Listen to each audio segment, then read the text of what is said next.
Buckle up, folks. Survivor 49 just got interesting. We had the wolf versus the shark. Sounds like some mythological tale we learned when we were growing up, but no, it happened right in front of our eyes. Sage, the wolf, took out Shannon, the shark. Tribes went from 2 to 3. Jeff Probst is passing out from heat exhaustion. Rizo doesn't know how to use flippers in the ocean. There's so much going on with this latest 6th episode of season 49, the final pre-merge episode that, of course, I could not break that down alone. We'll be talking about all of it, about how there's too many idols in the game for yours truly. But let me bring in my ride or die, my number one, someone I would never flip on, someone I would definitely give a hug to were she voted out.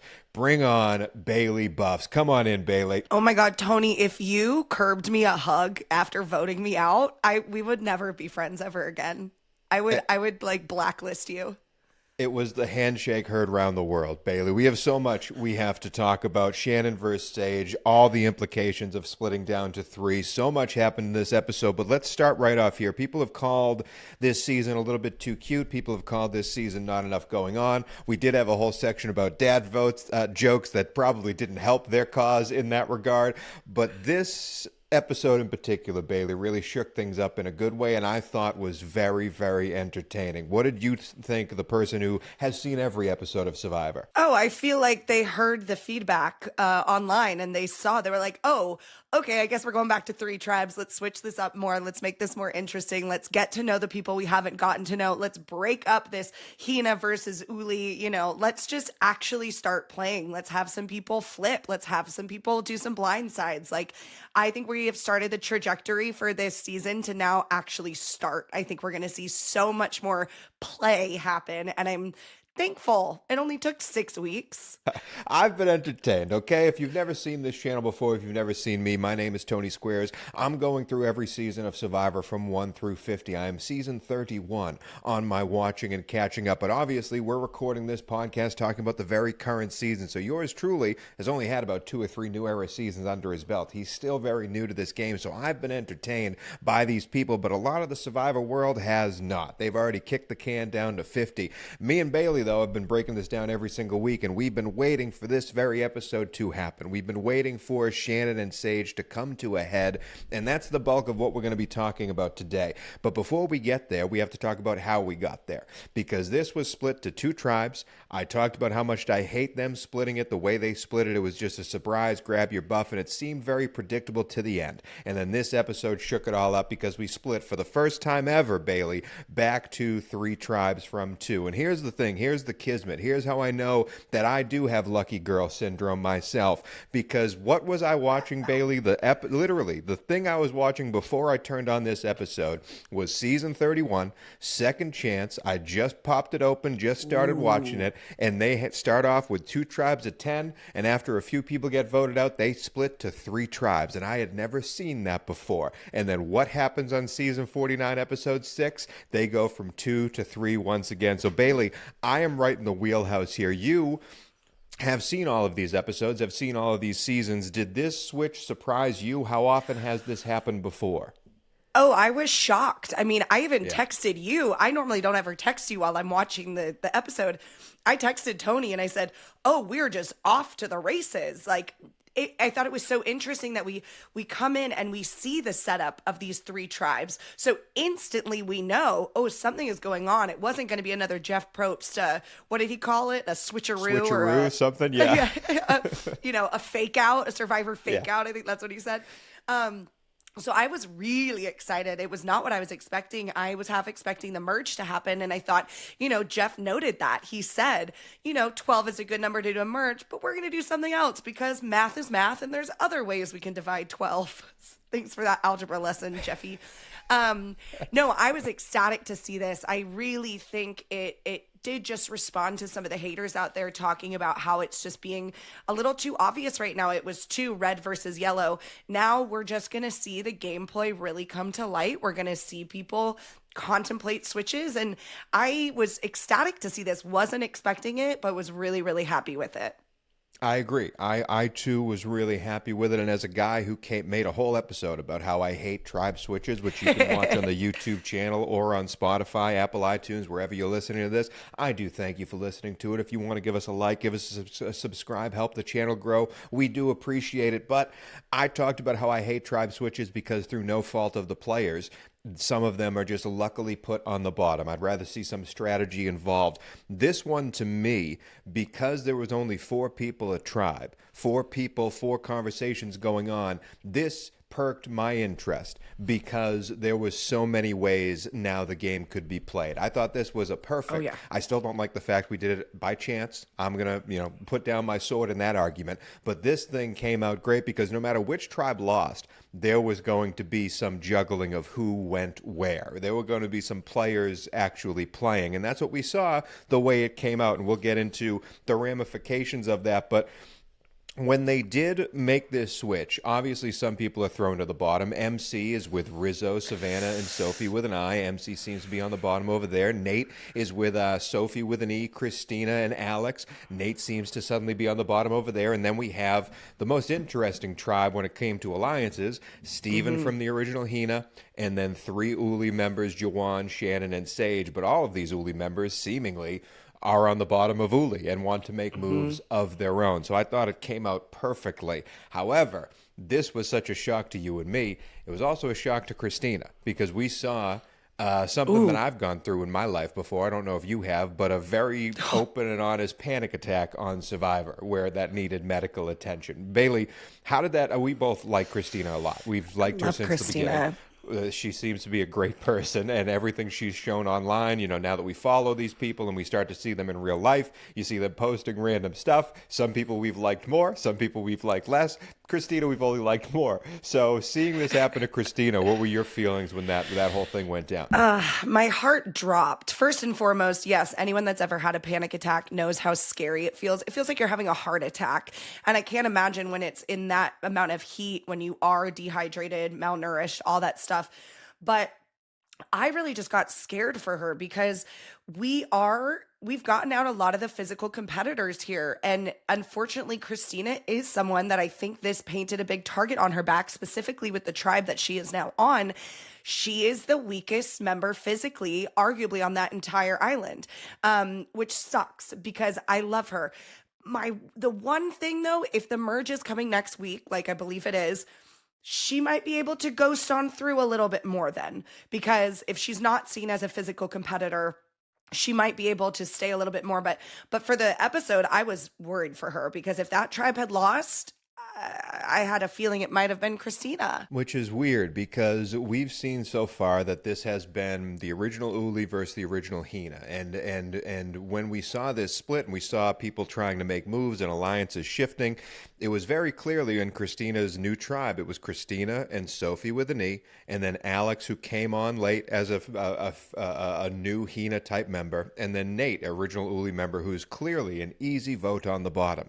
But then Sophie with an E starts talking about how she wants Kristina out and she wants to find a way to take Kristina down, which shocked me because Sophie's playing. I'm not getting mad at anybody playing the game, but if you're looking at it, Uli just took out Jason and Matt back to back, weakened your original yellow numbers, and you want to weaken another yellow number by that just for your own personal gain. Didn't make much sense to me, especially when you look back at all these original episodes. Who are the 2 people leading any type of Hina chant or Kele chant? It's Sophie with an E and Kristina. They're the 2 cheerleaders of the group. So I did not know that they hated each other at all. There was any rift whatsoever, Bailey. We haven't even gotten to know Sophie at all. I've said that maybe 3 times on this podcast. And so this was the first episode that I was like, we're actually starting to really see her more and do some gameplay. I think it's not even about Kristina the person. I think it's just about Sophie trying to play the game and come up with some type of move to make her mark, but I don't think her and Kristina don't get along. I mean, we've seen no evidence of that. But I do think it is getting to this point of the game where people are going to start to get in their heads. They're going to start to overthink. They're going to start to get worried, especially with all these changes. So I think the Sophie going after Kristina was merely just trying to throw her hat in the ring of gameplay. Honestly, it probably would have worked, because when we're moving forward to the immunity challenge, which, by the way, you did want to say something about the reward challenge, Bailey, the actual rewards that they got.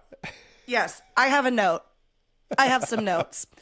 On a freaking season where you're not going to give them rice and they're going to be starving, how dare you? How dare you on the first food reward challenge not give them any protein? You're going to give them some Wonder Bread and a slice of Kraft cheese and some heavy-ass fudge brownies? That's nothing. It was a middle school lunch. These people are malnourished. Give them some energy. Don't give them carbs and dairy. Give them protein. Ugh. Pissed me off. It's been talked about multiple times how this might be the hottest season of Survivor temperature-wise. The last thing I want on a hot day is a grilled cheese. Throw some tomato bisque in there, why don't you, Jeffy boy? Like, what are you talking about? After the reward, we get to the immunity challenge, and Kristina, it's a very old school immunity challenge relay. A lot of the steps that they have to do, I've seen multiple times. The tying sticks together and getting a key from far away, the little ball in a table maze type thing, but two people are controlling it. It was very fun to see that. Sandbags stacking up, you got to climb up and get something. I really enjoyed. And I also enjoyed the fact that every individual person had to accomplish a task. It couldn't just be MC doing things over and over again because she's Superwoman. Everyone had to contribute, which led to a spotlight, as Jeff said, on some players, particularly Kristina, who seemingly has never seen sticks nor rope before, Bailey. Girl, this has been around since the first 5 seasons of Survivor. This is historically one of the most, textbook Survivor challenges. Tying together the sticks, getting it strong and sturdy enough that you get the key. Don't drop the key in the sand because then it's hard to get it. I was watching it going, Kristina, did you do no research? Did you not watch any episodes? Why are you throwing it? I've never seen someone try to cast rulers as a fishing line before. That's essentially what we were watching her fly fish for a key. But hey, we like Kristina. We're ragging on people because who knows how I would do in that challenge. I got a feeling though I'd be able to tie some sticks together. However, they don't lose. No matter how long they took there, they able to come back because Nate and whoever Nate was with, I think it was Sophie with an E, Sophie, really figured out that table maze correctly, while Juwan and Sage struggled and put his new tribe on the chopping block, which brings us to the main segment of the show, Bailey. We've been talking about this for a few weeks. Survivor, the way they've edited the show, has been leading us to this for a few weeks. Through all these tribe splits, through all these switches, there have really only been a few people that have been together the whole time. And one of those duos is Shannon and Sage. And the difference is, Savannah and Rizo have been together the whole time. They're working together. Sophie and Kristina have been together the whole time. We saw them pit against each other potentially. Sage and Shannon have been against each other, at least one-sidedly, forever. For weeks, Bailey. This has been brewing. Yeah. Sage has called Shannon a shark. Sage has called herself a wolf. And in this episode in particular, we saw the wolf eat the shark. We've said some things about Shannon. People have been angry about what we've said about Shannon. People have been angry at Sage. People have not been on Sage's side or Shannon's side. It's been a big debate. Do you think Sage in any way is coming off as kind of a mean girl here with her asides to the camera, or is it all warranted for the way Shannon's kind of acted herself? I think we have all forgotten that Shannon was the one that went after Sage first. Shannon was the one trying to turn other people in that first initial tribe swap against Sage. So no, and I think Sage has bit her tongue for a lot of it. She has bided her time to wait for her opportunity to go after Shannon. So no, I don't think she's being painted in a bad light at all. I think she's reaping the consequences of her own actions and her own behavior.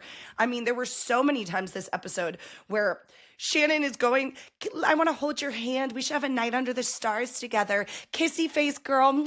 Kisses. And it's like, you have not liked her. You have not been kind to Sage. And now you're acting like you guys are this, unbreakable bond. Well, BS. I call BS. And I think anyone that watches it goes, something's up. This is weird. You were attacking her 3 days ago. We have to keep that in mind too. Yes, we've been watching for 6 weeks. This is only 11 days. Shannon was coming after Sage 4 days ago, 3 days ago. So I don't think Sage is being a mean girl. If anything, I think Sage is playing this game so strategically, and I think she has been so in charge of her emotions. I think she's really had to emotionally regulate herself and remain calm in these tribe situations. I don't know. I'm Team Sage all the way. I have been from the beginning. Don't get me wrong. She's quirky and weird, but I like quirky and weird. That's my type of girl. She's definitely quirky and weird, and we have called out Shannon for being a bit performative and fake, and I kind of hinted to that at the very beginning of this show. Like, Bailey has been very good at picking who's going to go next. She's like 4 out of 5 predictions correct. I gotta say, if I could get anything right, go back to the very first episode we had when we read some of these people their rights, and I had it correct, especially on Shannon. A lot of these people, I got that first inkling, and I went for it.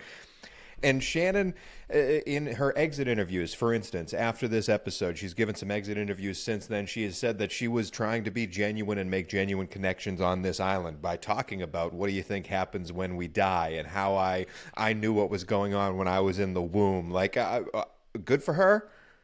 I get it. The way she's carried herself in her own life, that's her own path to walk. I read it all as performative, and other people did as well. And props to her for saying, you know, she's not too mad outwardly. She's not too regretful. She believes that Steven and Sage, Steven plays a huge part in this. They played a good game, and they got her got. That's the name of the game. So good for her thinking that. However, again, Bailey, I don't buy any of it. I truly don't. I think if we were to see into the true being of Shannon, I think this really affected her negatively, and I think this really hurt her being sent off in this way, and then having to watch it again and seeing how Survivor portrayed Shannon.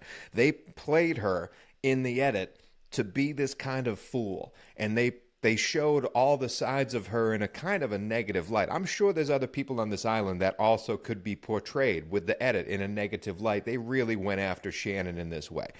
And they made Sage look like, yes, what's the word? Faulted hero. Like, she's not perfect, but again, they painted Sage as the hero and Shannon as the villain. Knowing what we know now about Shannon and her journey, you know, and her life experience, I think we're seeing Shannon at a time in her life where she is very confused of who she is, what she wants, how she wants to hold herself, what her future looks like. I think that this was potentially the start of her like origin story, you know, to make this big switch in her life that we're seeing now. Like, I don't want to call it like a villain horror like origin story, but like, you know, she's lost. And I think that's apparent in the way she's treating people, the way she's talking to people, this performative nature, this disingenuous nature. I don't even think, and I've said this before, like, I don't think she's intentionally trying to be a bad person. I just think she's lost and she's trying to figure it out, and it's not being painted in the right light, and the right people are seeing straight through it and calling her out on it.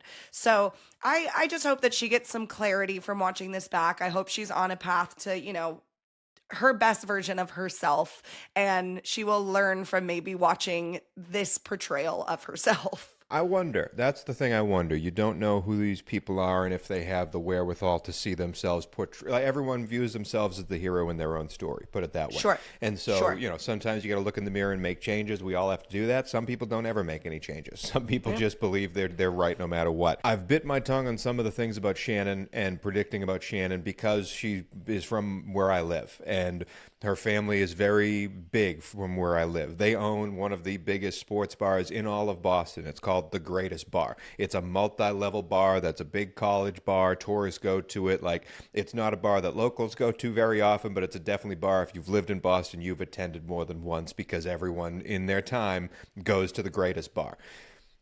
The fact that they have a whole floor dedicated to Survivor. They've decorated it all. It's called a Survivor Cafe. Jeff Probst has promoted it. Like, people, they've had the original watch party there. A bunch of people were there doing events and stuff. They have these watch parties all over the country, but this one specifically is at the Greatest Bar. You know, if you're Shannon, what happens to you in this show. You know you don't make the merge. You know that you really don't really come off as great on this show unless something they've left something out of the edit that you should have done correctly. Either way, I don't think they've screwed you over too much with this edit. The fact that her parents and that company still made this whole Survivor watch party when Shannon comes off as this proves to me everything about this family that I thought originally. If my daughter or my son or if my dad made me go through this whole charade of having a Survivor bar all week, every week, come watch my son on Survivor, knowing what the ending was going to be, clearly only caring about profit versus everything else. Like, clearly only caring about making this the profit margin rules overall. Whatever CBS paid them, whatever anyone paid them to do this whole thing, you're doing this at the behest of your own blood. And to me, that says all you need to know about the family. I think that's as clearly as I can put it. I wonder if these people, of course I know there's NDAs, I know you're not supposed to say anything, but like, I'm the kind of person that like, I tell my mom every intimate detail You're telling of my your entire mom, life. absolutely. I'm telling my mom. mom. I'm telling my mom. Like I am. My mom is going to know how I did. So like, even if you can't tell your mom, Bailey, if your mom came and said, hey, Bailey, why don't we have like a huge party for Survivor? You can just go, Ma, I don't think we should do that. Wink, wink, nudge, nudge. No. Yeah, we're not going to. No.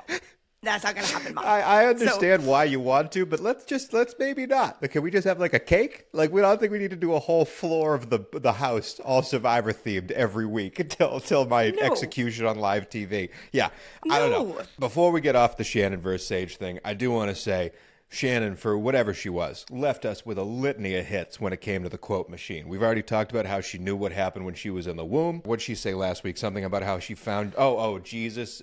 Jesus gets high on God. Off of God. Amazing line. I do want to, and also the kissy face moment, which we will link into this show, but I do want to, my favorite one, it was such an innocent question that you almost... Like, it's like she was a girl with she was someone with their first love. Like, it's right before prom night and they just want to, have that first moment together. And she asked Sage in the most innocent way, maybe me and you can get a night under the stars tonight. And I can't get that question out of my head, Bailey. If I ever ask you that, Bailey, no, I'm going to propose to you that evening. Like, it was just such a moment. Mwah. I'll see you down there. Mwah. Mwah. Okay, sweetie, see you down there. Bye. Survivor says goodbye to these players by snuffing out their torches. We say goodbye in our own way. And I do hope no one takes this as literal, but we do want to say goodbye to Shannon in our own spiritual, gravitational, hippie way here with this week's version of Survivor Gravestones. There is a Hindu god named Vishnu, a god that Shannon recently poo-pooed. He preserves the universe over which he looms, a universe Shannon has seen since the womb, where rules are laid down and set as dogma, like the one that bit Shannon, little old karma. Sage gnarled her teeth and howled, "Fake!" sending the shark off with just a handshake. Rough. All right. Our spiritual hippie guru, who not everybody could stand. You thought you were running things, girl, with plans less than grand. The shark was finally harpooned by the grizzly wolf pup Sage, a blindside so satisfying, and a hug that was not engaged. Shannon, I hope you find yourself on your path you're walking with him, but I fear your lucky girl syndrome was ended on a tragic whim. Oh. That's the end of Shannon. That's the end of Shannon, girl. Shannon trying to hug everybody and Sage saying, I want this hug to be genuine and I don't think I can right now, and giving her a handshake. Jesus Christ, Bailey. I'm going to give you a handshake because I want the hug to be genuine and I don't think I can give that to you right now. My jaw was on the floor because this is the one thing I will say about Sage. Girl, it's just a hug. Just give her a goodbye hug. Just give her you can still be genuine and give her a hug. But the fact that it was made to be such a thing of like, I can't hug you right now, but I hope I will hug you later in life. What? Just sticking out that hand. Just, here you go. Good to meet you, sir. She said, no, thank you. Don't touch me. And I will not be watching The Stars with you tonight. No. I want to make sure this hug's genuine, and I don't think I can do that right now. Jesus, Mary and Joseph. All right, that's the end of Shannon. That's the end of Shannon. Tony, we don't have to talk to her anymore. If I was ever on a first date and someone said that to me, I would cry myself to sleep. Mm-hmm. I would cry myself to sleep if someone was like, I can't hug you right now, but maybe later in life. That's hardcore. That's hardcore. And I've had those moments at dates where one of us goes in for a kiss goodnight and the other one does a kiss on the cheek or just keeps it as a hug, and it's just awkward every time. I've been on both the receiving end and the giving end, and both of them suck. There's no winning. There's no winning angle.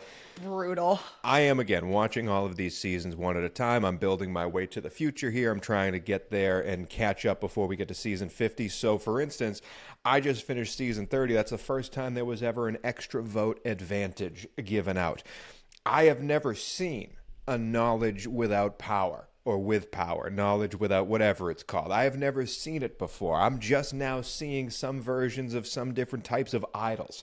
And on this particular season, MC has a beware advantage that'll hopefully turn into an idol. Rizo has an idol in his pocket thanks to a beware advantage. Alex has used an idol thanks to a beware advantage. And our girl Sophie with an eye just found a knowledge without power. And furthermore, Nate and MC went on a journey where they both declined to take any advantage. So we have 6 episodes of television, Bailey, and 5 advantages or chances for advantages given out. And so I ask you, as the Survivor Queen here, as Miss Bailey Buffs herself, how many advantages are too many advantages? This many. this many advantages. I hate it. If I'm being totally honest, I miss the days where they just found idols. There wasn't a beware advantage that you had to lose and you lose your vote before you're able to look for the idol and just let them find idols. Like it has become such this contentious thing that you have to do A, B, C, D, E, F, G just to get an idol. And we don't even know. There might be 2 other idols still out there on these camps that they just haven't even found. It is too much. And historically, the knowledge is power advantage has not worked well for a lot of people, especially if someone knows that they have it. So I think it was very smart of Sophie not to say anything to anybody, because we've seen it in the past, and I won't ruin too much for you, but there are ways to get around it. There are loopholes to that advantage that you can play. I get that they're taking away certain things and adding others to find this balance, to keep it new. I would rather them just have a longer season with Rice than have 19 advantages every 5 seconds. It's too much. It's too much for me. And I think you rely too much on the advantages instead of relying on the gameplay and the social games. I get it shakes things up. I get it makes for interesting television. I get it's definitely like no vote seemingly is simple because of this. At the same time, I am a little convoluted with who has what moving forward. It's like everyone has something in their utility belt, which is fun, I guess. But at the same time, the beauty of what we just saw, Juwan, Sage, Shannon, and Steven, is that everyone thought it was going to go a different way, and everyone had to struggle to make it their way.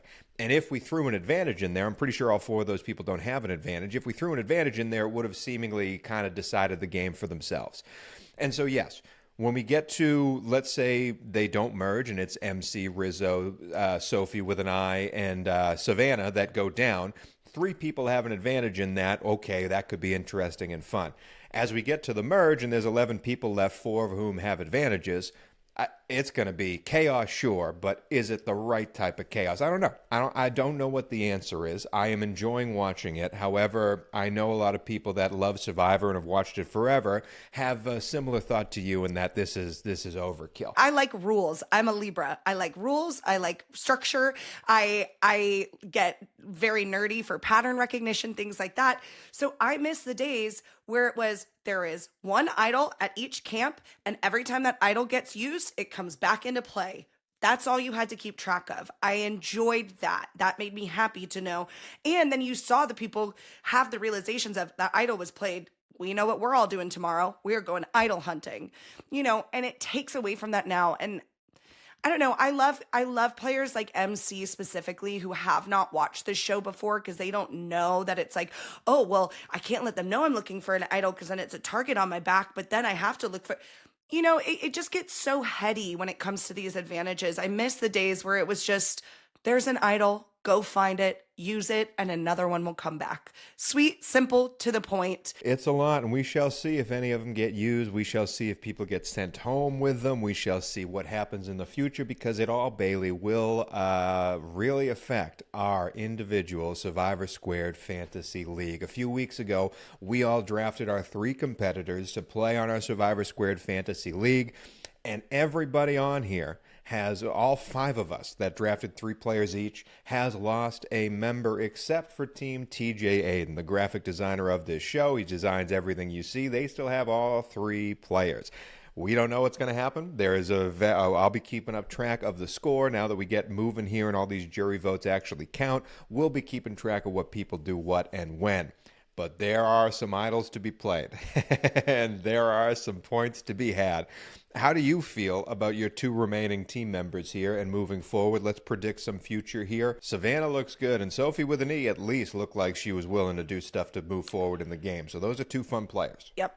I think Sophie with an E might be a little bit of, I forget what they refer to it as, like a sheep who just kind of follows along, who kind of coasts through. She's not that big of a threat. She might last a lot longer than we think. She's not going to win. I don't think she's going to have a target on her back unless she really changes the trajectory of her gameplay in these upcoming weeks. I think Savannah, we are very clearly seeing the Parvati edit. She is the hot mean girl who kind of keeps continuously saying kind of rude things under her breath about people, but still she's so charming and she's entertaining and I still like her.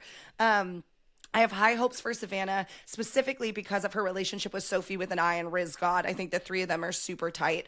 And we know season 50, we know some spoilers there.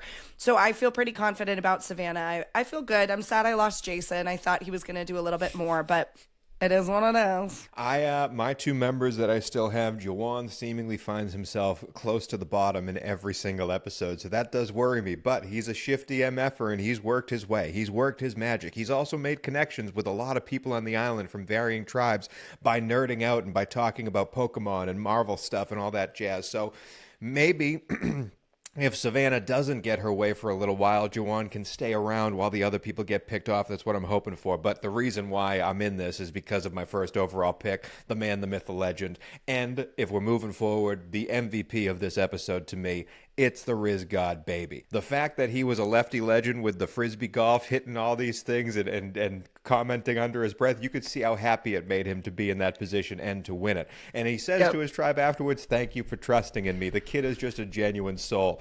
And then, He's of course, so cute. He tries to be a provider, putting the flippers on and trying to go into the water. Listen, we've all tried to walk in flippers. You understand real fast you can't walk regularly in flippers. His waddle section is wonderful. Waddle, waddle, waddle, waddle, waddle, waddle. And then the moron that he is, he gets to the water and immediately takes the flippers off. Buddy, you're right there. You're right there. Why did you put the flippers on so far away from the water? They panned out. You're in the water. Panned out. Walking these things, I'm like a toddler learning how to walk. We're almost there. I feel like I'm watching Survivor right now. There was so much beach. There was so much beach to go through. Why did you do that? And he's talking about how I'm Aquaman. I'm the Titan of the ocean. I'm a god of the water. And then he's just Oh my God, it was so cute. He just has such a great attitude too. Like he's just so funny. I really adore him. He is the Riz God. He has charisma, and that is why he is the MVP of the episode to me. What about you? I guess she's not the MVP, but I do want to just give a shout out. I screamed and I went, Sophie gets to eat. Sophie doesn't have to go to tribal council. I was so ecstatic for her just because she's had a rough start. She has had a rough 10 days. So I was really happy for her. The final thing we like to predict is who goes out next. And Bailey, again, is just stunning with these picks. I believe you've hit 4 of 5 or 4 of 6 here, and you are destroying the game. So I will go first because my prediction really doesn't matter. I normally don't get it. And I think I'm going with a little bit of a shocker here. We are going to hit the merge. People are going to start to look at certain things and certain people a different way, especially with Hina being down a member. I do think the Shannon thing shocks the Red Tribe and they start to get a little haywire here, but I think Uli stays strong, and I think MC is the next to go. I think this is when they take out a girl who doesn't have a vote quite yet and might be in trouble because of that. I think MC is the next one down. I'm going to say I have faith that she's going to win that first individual immunity. This is also out of left field. I kind of think Nate's going to go home. I think that he is a physical threat. I think he has really good relationships, and I feel like he might be someone that they try to target. I don't know. I'm really unsure for next week, but that's who I'm going to go with. I'm going to put that out in the universe. And that is it for this episode of Survivor Squared. Join us next week, the first post-merge version of Survivor Squared Season 49. Diving in, but hey, until then, we're hungry like the wolf. God, what a corny ending. You're such a corn dog.